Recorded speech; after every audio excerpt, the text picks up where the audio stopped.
We're blessed in the city. We're blessed in the field. I don't even know all the lyrics. When we come and when we go, something like that. Well, welcome to another episode of Naked and Unashamed. I'm your host, Tega Taylor. Hello.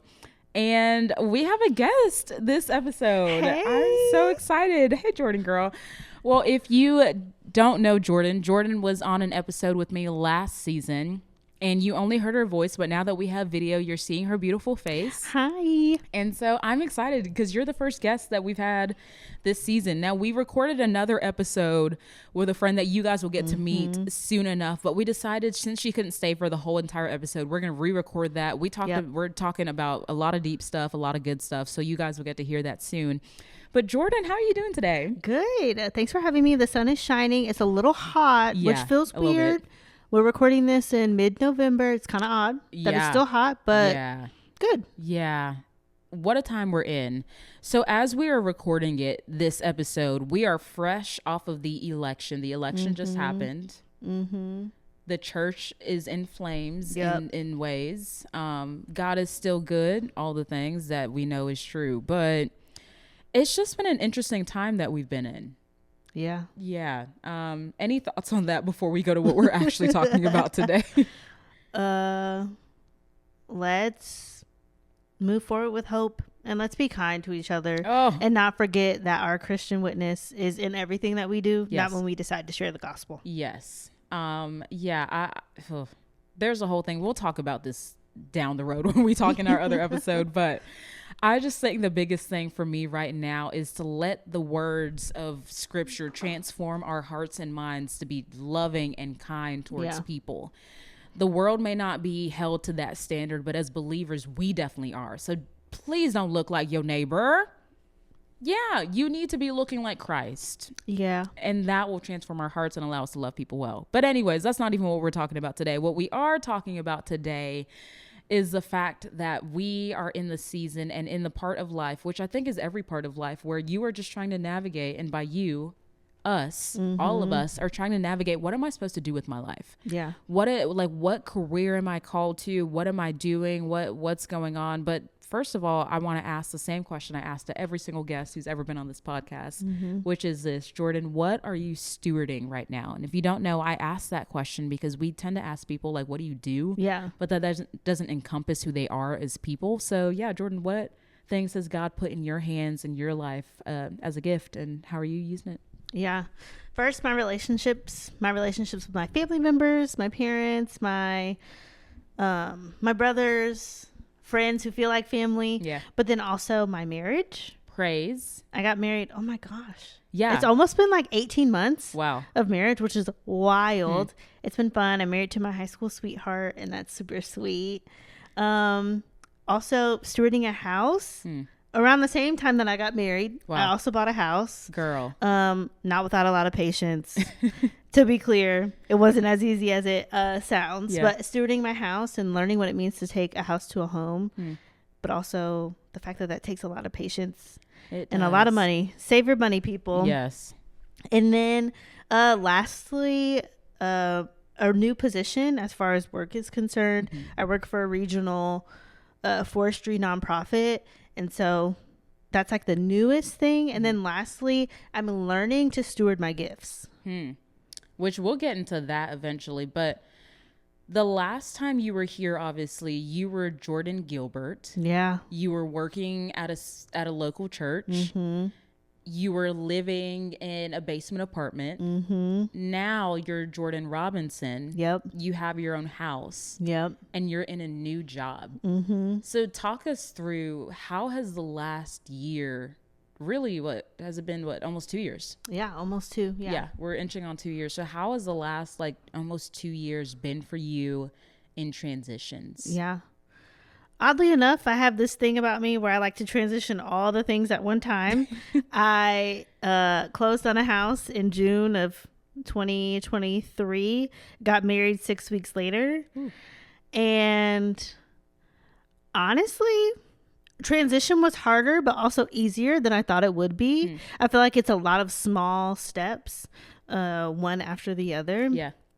as far as my job and kind of transitioning out of that, I feel like for years I was trying to figure out, is this what I want to do forever? I always had this underlying feeling that I was made for more. Particularly when it came to how I could leverage my voice and my influence and what I could build alongside other people. And I feel like in my particular role, I was kind of stunted with my growth. Yeah. Just based on how the organization was set up and the possibilities for like career advancement and those kind of things were not there. And so stepping into my new role has been interesting. It's very different than what it was before. But it still kind of feels like ministry. Yeah. I feel like working for a nonprofit is very ministry adjacent. And in some ways, it really is ministry. It's a good way to kind of meet people's physical needs, their material needs, while also finding ways to have conversations about addressing their spiritual needs. Yeah. And then becoming a homeowner. Y'all, there is so much they don't teach you about the process and what it looks like. I feel like I learned more about being true to my own dreams. I had moved home my senior year of college, and for 3 years I really saved my money. And I had always said, I want to buy a house. I want to be a single woman who is a person of color that adds to the statistics to show others that you can do it. Right. You don't have to wait for the right season, the right person in order to do something that you really dream of. Yeah. Hand that dream over to God and you can do it. That's a word. And so I was able to do that. Scary, y'all. The lady who lived in my house before me was a smoker. And had to do lots of renovations. Yeah. But that was fun. Marriage, y'all, marriage is fun, but it's having a mirror walk around with you all the time. Every day I see what I got. Every day. Yeah. It is so fun, but the most refining thing I feel like I will experience in my life. Yeah. I'm not a parent yet. I argue that probably is up there too. Yeah. But there's something really sweet about marriage and the friendship that you grow in marriage, but also it can be hard and it's sanctifying. That's for sure. It surely is. Wow.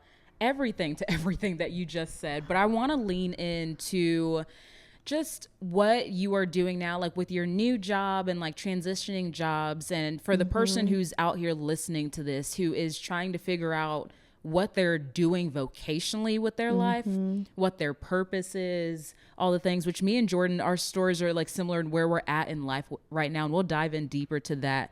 But I want to take it back a few years. And by a few years, I mean a lot of years. I want us both to talk about when you were younger, what did you want to be when you grew up? Oh my gosh. Okay. I can remember 4th grade. It was like the first day of school. You know how they give you those little simple activities? Yeah.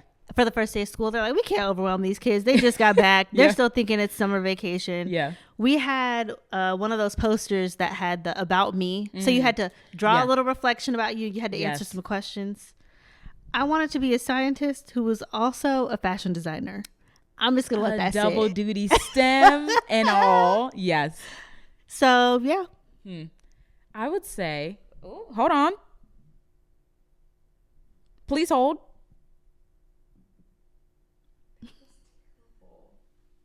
I burped, everyone. I'm human. I'm a girl. For me, I feel like on paper, I had always written down I wanted to be a doctor. And if you know some of my story, which one day I think I'll actually make an episode on my story and how I even got to where I am. If you don't know some of my story, I studied neuroscience in college as a pre-med kid. And I thought that was what I wanted to do. But when I go back to my childhood and the things I actually found joy in doing, I realized that like I always had a passion for fashion. Yes. Yeah. Shout out to Bratz, TM.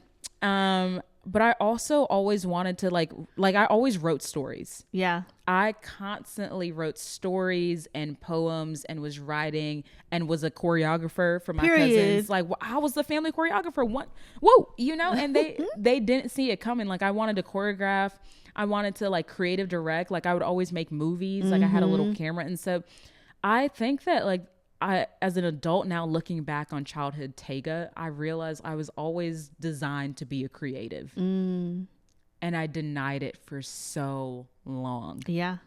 And so speak on that of like how the Lord just kind of shows you Yeah. in childhood. Yeah. How did he show you Jordyn? Yeah.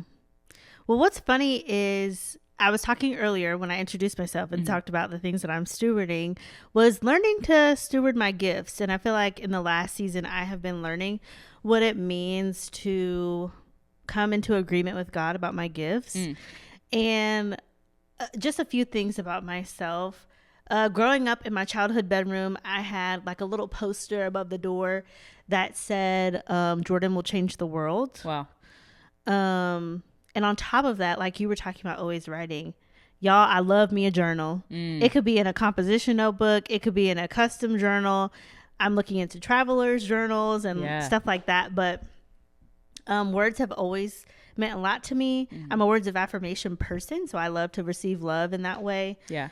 I feel like my younger self always saw people. So I always wanted to make a difference in someone's life. Like that was the thing that set me on fire and set my soul on fire. Yeah. I was in Eco Club begging my parents to buy this bag that I designed with my friends because I wanted to save the world. Yeah. I was going to find people who didn't have friends and try to be their friend. When people were, you know, not being kind to someone in a wheelchair, I made it my business to be their friend and to play with them. Yeah. And so I feel like in those ways, that has never changed. Right. I have always found myself, whether it's in ministry vocationally or in other ways, finding ways to love people really well. And I am now learning what it means to come in agreement with God about my words and how I can use those. Yeah. So in this journey of childhood Jordyn to Jordyn where she is now, let's talk about the first job you had, like post-college. Did you land where you thought you would?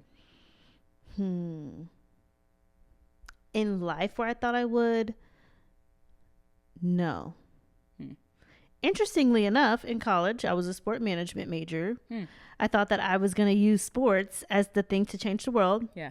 I love sports, still love sports, still think that they can offer the sense of building community and be a means at which people teach others about God. Yeah.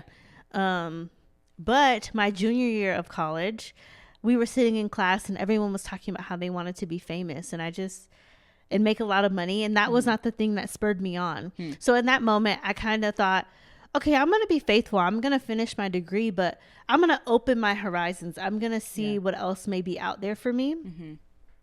And at the time, I was also thinking about, you know, getting involved in the local church more as far as like interning and what that could look like. Right. Which is where we met. Fun fact. And so I was interning and that opened my mind to wait, so I could actually maybe do something with that. So out of college, I stepped into that role. And so I was doing community relations at a local church.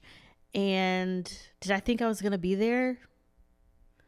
No, but looking back, it totally makes sense. Yeah. Yeah.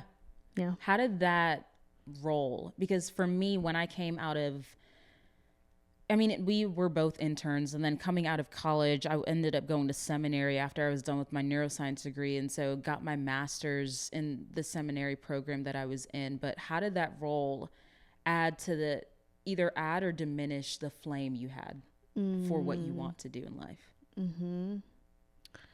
I think it added to my understanding of myself as far as the passion that I have always had for other people and serving others, especially those who are like materially poor.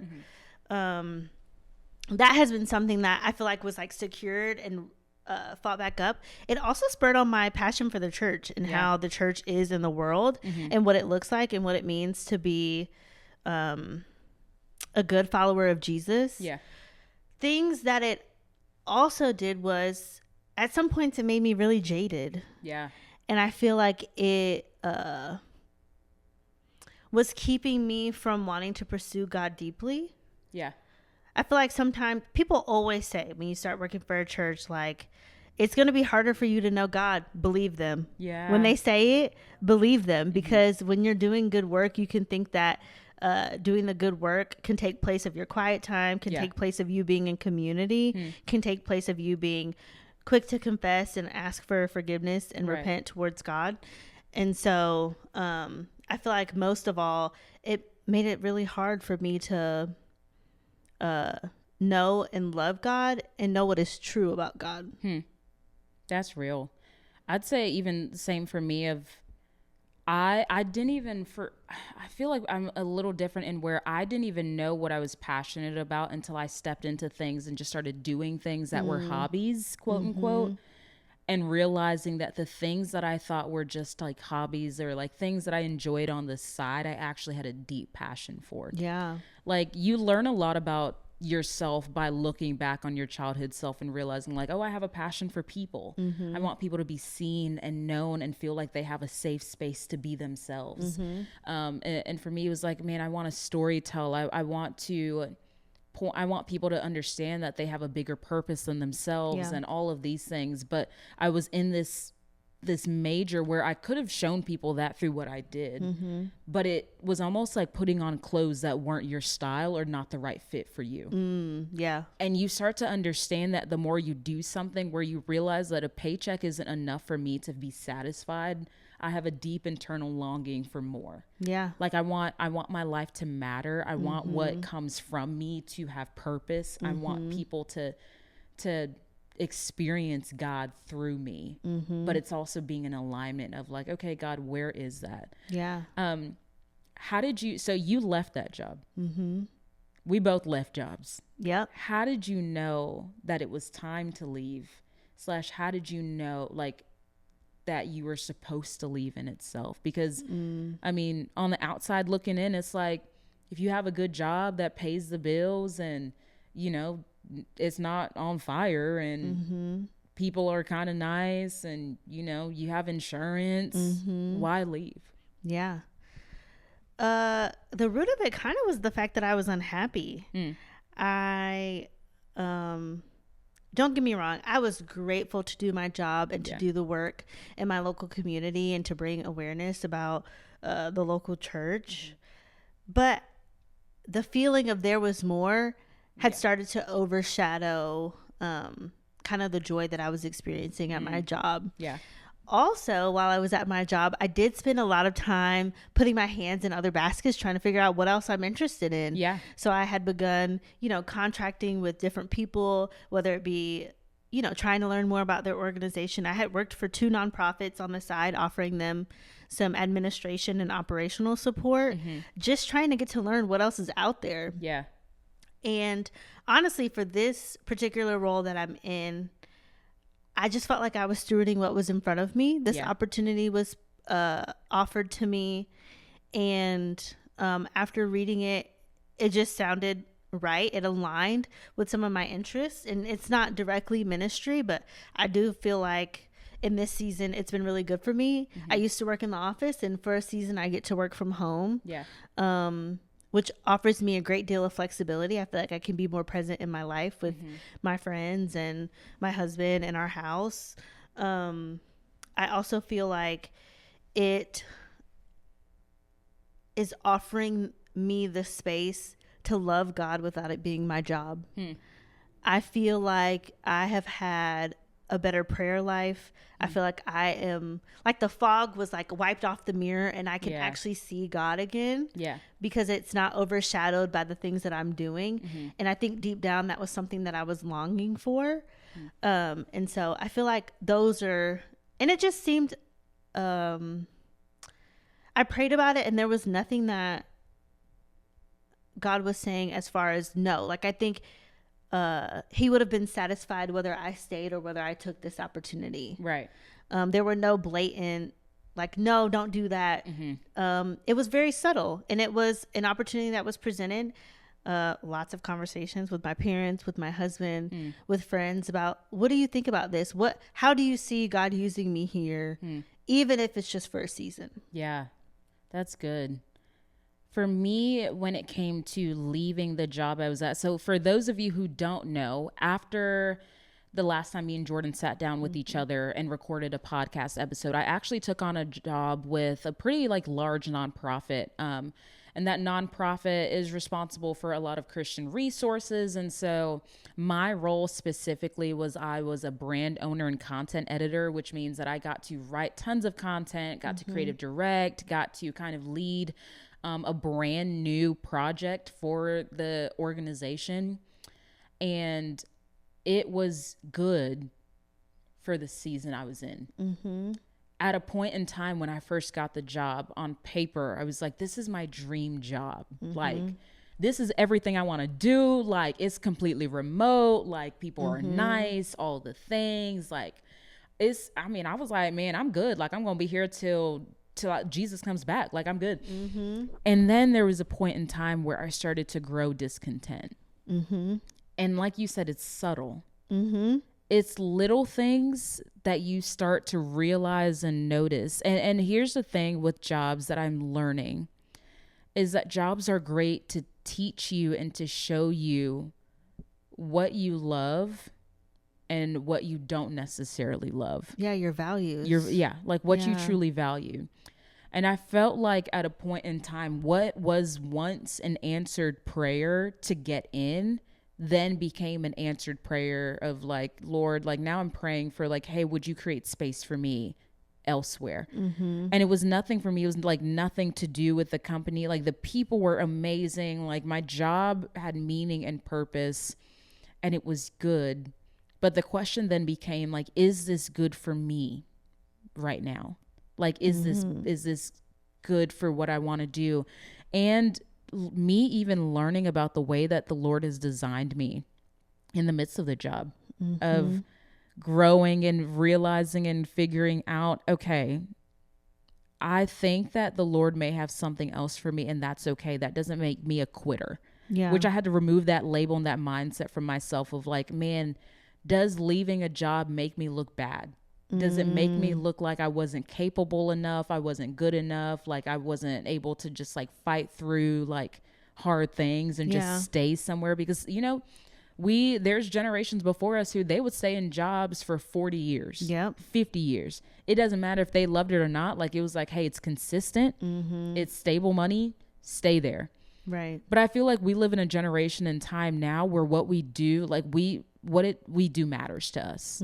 What comes from us matters to us. And so we want to, it's not like, you know, we're quitting every single job that we take up, but like we're wanting to be more cautious of what we say yes to in order to glorify God in a space that also brings delight out of us. That makes sense. And so, yeah, talk to us about the plans changing. Of you had a plan. Things didn't go quote unquote according to plan. Where's God in all of that?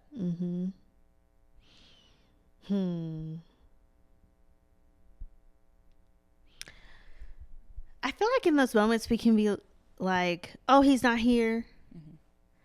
But I feel like he really does use it all. I feel like that's what I am learning. When I was sitting in my class and I was thinking, wait, everybody wants to be famous and make a lot of money, but not me. It was God just redirecting me. Wait, I actually have this thing that I want to spur up in you.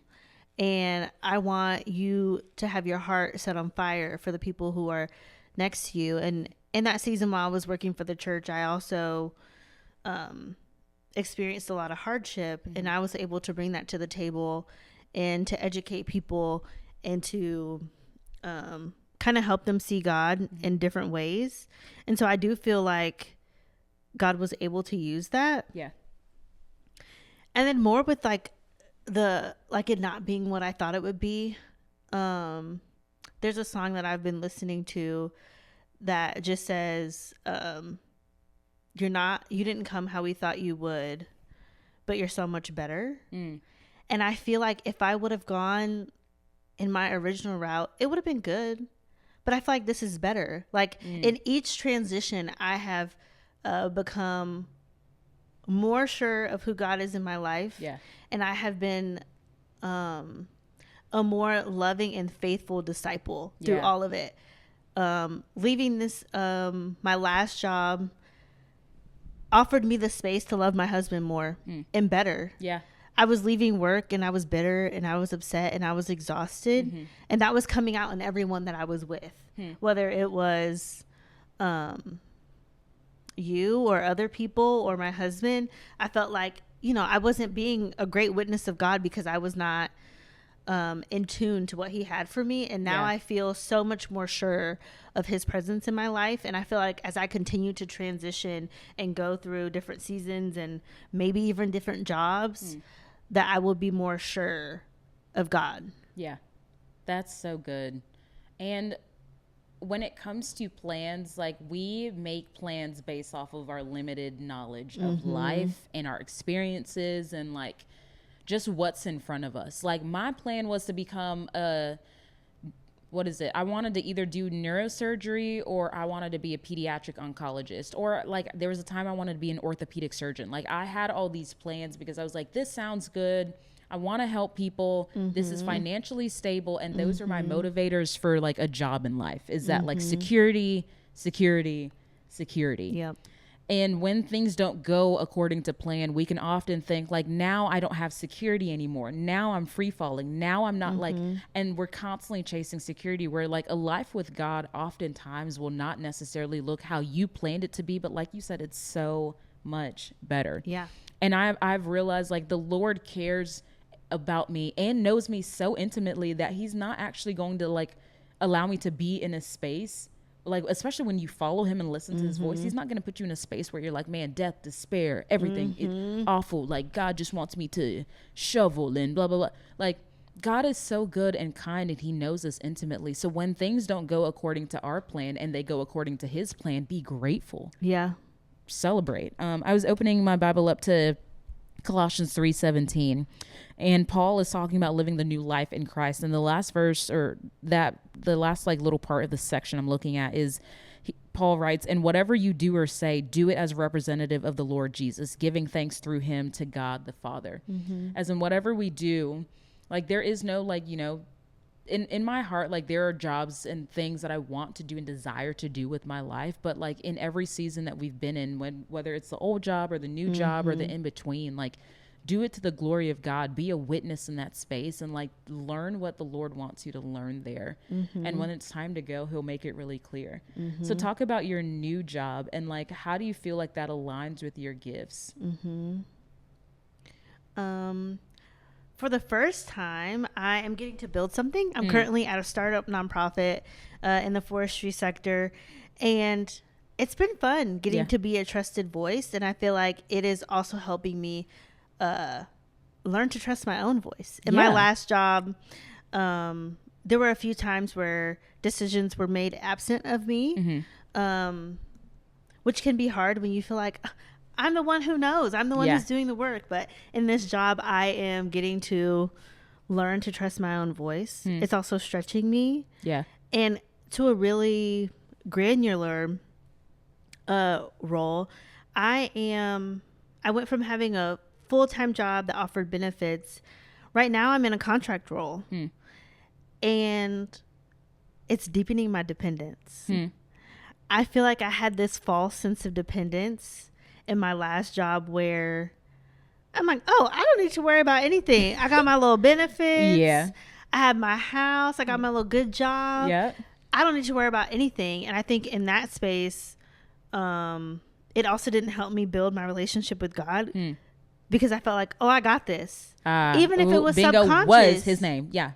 I didn't even, if you would have asked me a question about it, I wouldn't have even said anything. I would have been like, oh no, I'm dependent on God. He's the only one holding me together. But in this season, I am really, really, really learning what it means to depend on God. My payment doesn't come the same time every month. It depends on when I submit my invoice and when the team decides to pay it. And I'm learning every single day. I was in my last job for 4 years. I'm learning everything and building structure. And learning what it means to be in a startup. And that has been hard, but also, again, deepening my dependence. And I feel like it's just making me more faithful. Like every day I'm just like, thank you, God. Yep. You have been faithful to me today, and I believe that you will do it again tomorrow. Yeah. Jordyn, I would say for both of us, I feel like we're in our manna season right now, where it's like day by day, step by step, trust. Like for me, so I quit my job in July of this year, and it's not even like I had an opportunity on the other side. Like it was sheer, like, I feel like the Lord is calling me to not, I hate the term leap of faith, because I truly believe that life with the Lord is steps. And when you take leaps, you miss steps. And so I think that the Lord is calling me to take a step towards him in trust. And so I left the job, didn't have no other job, and just like was praying, because a lot of what I do is speaking and hosting and spoken word and, you know, projects and jobs here and there, this, that, and the third. And so I left that job, and day by day, like, I don't have, like, you know, the insurance situation, which, you know, we can all open enrollment, praise God, but whatever. But I feel like life right now has been all right, Lord, I am going to open my hands, and I'm just going to say yes to what you've put in front of me with discernment and trust. And that's that. And there's something about that, which to the world, like, that looks really crazy, because it's like, you don't have like a steady income. It doesn't come at the same time, this and the third. But like, no, but I have peace. No, but I have joy. I am more content in this season than I was in my previous season. And God is so kind and so good in that. But also, and here's something I want to talk about, is like, what does it look like to be content in your current season, but also know that there is more and desire it? Well, we've been talking about what it means to use our gifts. And I feel like that leans into this. And like, we're both content with where we are, but it always points back to knowing that there's more. God can unfold more and use more in our lives. And for us, it's being faithful even in the things that we're not getting paid to do. And so we've been spurring each other on. You've been doing this podcast. You've been spurring me on to start my blog back up. There's a name for it, and I'm not saying it, but no, when it comes out, I knew the name, and you're going to know it too. Don't worry. That's right. And I feel like it's taking the gifts that God has given us and going into agreement with us, with him, even if we have to be anonymous in them for a season. I mean, Jesus was anonymous for 30 years. Just faithfully making a little bench here, a little table there, a little home decor piece there. And just knowing that God is preparing us for the next thing. So, in using our gifts, being faithful, doing it when we don't want to. Showing up when it's hard, showing up when there's no audience, showing up when it's like, all right, Lord, who is checking for me? But he's like, I am. Like, is that not enough? Audience of one. Right. And it's tough at times. That's so funny. When it comes to like just stewarding gifts, how does comparison keep you personally as Jordyn from stewarding your gifts? Okay, we talked about me writing and how I love writing. Y'all, everybody writes. Whether it's writing an email, whether it's writing a little caption on Instagram, whether it's writing a thank you card or a birthday card, everyone writes. And it can feel like, well, what do I have to say? You see all the books that are already existing that are in your local library, or when you go to Barnes & Noble, there's enough books. When you're on BookTube and Book Talk, there's enough books. You don't need to say anything. But I think that's a lie of the enemy, because you have something unique that you can bring. And your perspective is unique. And maybe someone needed to hear you say it just like that. Like, maybe it was just that one thing, that one sentence. That was exactly what you needed to say for them to get the concept or the idea or know God a little bit more. And so I feel like comparison can be quick to make me silence my own voice. So it's not even that somebody told me to be quiet. I saw it and I said, oh, let me look around, everybody on mute. Yeah. Yeah. And nobody even told me to like not speak. And I feel like it can make me look at other people's gifts and say, well, the gift is already taken. Yes. But that's not true. No. That's where scarcity mindset can be so detrimental to how you show up in this world. I feel like I kept myself on mute for so long because I was like, oh man, I started this podcast in 2019, if you did not know. Oh my gosh. Yes. Huh? Why? Why am I like, I could have been so much further, should have done and could have done so much more. But like, I was looking at everyone else and just was like, oh, it's too saturated. Oh, it's too noisy already. I'm just adding to the noise. When you could be a beautiful song and people are tired of noise and like you actually could be different. I don't know. But it's one of those things where like, it's like, why do we say no to ourselves before anyone else says no? It's because we are so fearful of rejection that we'd rather reject ourselves than someone else do it. And so, yeah, I feel like, you know, we've talked about this a lot of like, okay, we both love writing. What does it look like to step into that? For you, like, you're like, I want to write a blog. That's saying it out loud and like not even just saying it, but like, how do I actively take steps towards it, which you're doing right now? For me, it's like, man, there's so many things that like I want to do, like including this podcast, and I want to be consistent with it. And so even if it's an audience of one, I'm going to keep doing it and keep doing it and keep showing up. Can you talk about how like, and we'll start wrapping this up soon because we got lives to live and things to do, but what was I going to say? Yes. Can you talk about just what it looks like to say yes to God, even when you don't know where you're going? Oof.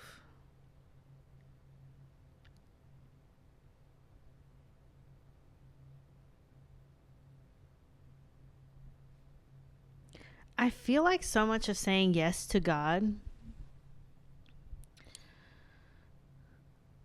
when you don't know where you're going is believing who God is. And I feel like in my life, it's familiarizing myself with the scriptures and who he says he is. Yeah. While also having community around me that can also say who he is. We've had conversations about even like our careers post being 26. Like, what does the rest of our life look like? Are we always going to be in contract roles while also pursuing our gifts? Are we going to get to live in our gifts full time? And will they always feel like gifts? Yeah. When it gets hard? And I feel like just knowing that you serve a good father who knows you has been the thing that has helped push me forward. And when I don't believe it, having people push me to remember it. And I feel like remembrance is a thing that we don't do very often. Yeah. And there was a time, you know, I don't know, maybe 6th grade, when you're like, does it get better than this? I don't know about this whole middle school thing. Yeah. And then you go to high school and you're like, man, that went by fast. Yeah. And I didn't think I was going to make it. No. And so come on, Marvin Sapp. They don't know like I know. Anyways, as you're saying. And so I feel like maybe the thing that I would offer people is remembrance. We're journalers. Yeah. So we can go back and we can look and recount what God has done for us in the moments where we didn't know where we were going. Yeah. So when you decided maybe neuroscience isn't for me, you can go back and recall when you were walking in the wilderness and God was like, just take the right next step. Right. Just do the right next thing. Just say yes to this opportunity. Say no to this one. And I can go back and I can look and see this girl who was like, I'm going to change the world with sports. Or even way back when, I'm going to be an eco club and change the world. Yeah. And we took the right next step. And looking back and getting to see that God is faithful in all the small ways. Yeah. That's, Jordyn, I feel like what you just said is so key because it's trusting God and who he is. It's not manifesting things into the air and just hoping. But when you know the person of God, the one who is over all things, the one whose hands is in everything, when you know his heart and you trust him, things don't feel as scary because you're like, he's got me regardless. When you allow him to lead you, because we are sheep who need a shepherd desperately, it changes how you see transition and quitting things or stepping out of things to step into what God may be leading you towards. So just to wrap this up, what advice would you give to someone who is fearful about maybe leaving their job, fearful about maybe like taking the quote unquote leap, because they're like, is there something for me? Like what, like how do I, they're fixated on the how. What would you say to them being on the other side of like you even leaving your previous job? Yeah. Surrender it. I think even when we're in the how and like, what does it look like? Drop it and lay it before God. Yeah. And see what he has to say about it. I feel like in those moments, we're always like, it needs to be in a pretty bow. I need to have it wrapped up perfectly. He's going to give me a 25-page plan. He's going to say, leave on this day. Yeah. Tell them you're going to give them 27 and a half days. Yeah. You're going to get this great thing that comes up and it's wrapped up perfectly. Surrender all of that and really open your heart up to what God has for you. Pray about it. And also have conversations with community. Yeah. Sometimes you can feel something in your heart and think that it's the right thing to do. And someone can say, hey, can I tell you what I think you are wanting to see in your life? Maybe it looks different. Yeah. You and Kayla have done that for me. Like, I'll say, hey, is this something that you're seeing? And they're like, duh, girl. Yeah. We could have told you that already. Yeah. Or they're like, no, how about you take this and you redirect it? So I would say surrender this next season to God in prayer and in community. Yeah. And I feel like my piece of advice would be that fear is really good at selling you a story that isn't true. And for me, in moments of transition in my life where I was like, I don't know if I can make this step. I don't know. Like, fear had sold me the story at the time that my comfort was everything. That staying was actually a lot better for me and my mental health than leaving. And it put me in spaces and places where I was like, I know in my heart this isn't it. Yeah. But I'm too scared to leave. Some of y'all are like that with relationships. Ooh, that's clock it. That's a whole conversation in itself.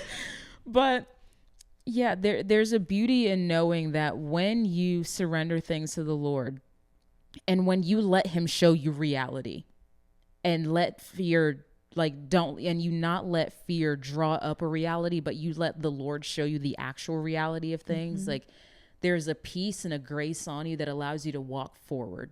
Despite what people say, despite what's the cultural norm, despite what is easy. And so, yeah, and also encourage you, for anyone who is like considering or maybe contemplating or praying over that stewardship is huge. If you're stepping out of something, like to step into something, let the Lord teach you how to steward and be disciplined in it. To step wisely, to step well, to not burn bridges as you leave, which is that's another episode. Don't burn bridges as you leave just to say, I just got to go. The Lord says to be faithful and to glorify him in whatever you do. That includes leaving and staying wherever you are. Yeah. And so, yeah, I think that's all we got for today. That's it. You got anything else? Any other words? I don't think so. Okay. Well, if you quit your job, you quit your job. If you didn't, you didn't. Transition is transition. God is good. That's all we got. Amen. We love you. We love you. Toodles. Grace and peace.